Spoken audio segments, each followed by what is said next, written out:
Job, chapitre 5. Crie donc, mais y aura-t-il quelqu'un pour te répondre? Vers lesquels desseins te tourneras-tu? C'est l'exaspération qui tue le fou, c'est la jalousie qui fait mourir l'ignorant. J'ai vu le fou prendre racine, et soudain j'ai voué son domaine à la malédiction. Ses fils s'éloignent du salut, ils sont écrasés à la porte de la ville, sans personne pour les délivrer. Sa moisson est dévorée par les affamés qui viennent l'enlever jusque dans les ronces, et un piège guette ses richesses.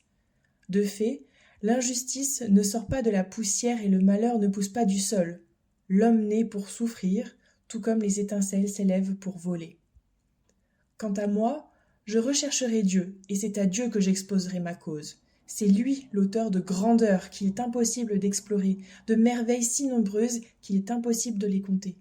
C'est lui qui verse la pluie à la surface de la terre, qui envoie l'eau sur les campagnes. Il relève ceux qui sont abattus et élève jusqu'au salut ceux qui sont dans le deuil.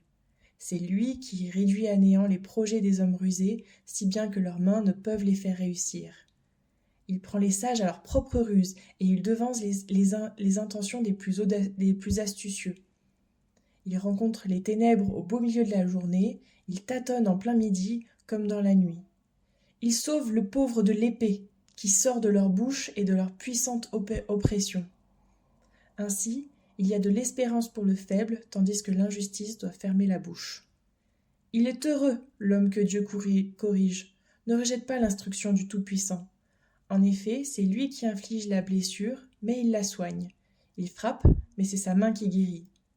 6 fois il te délivrera de la détresse, et 7 fois le mal ne t'atteindra pas.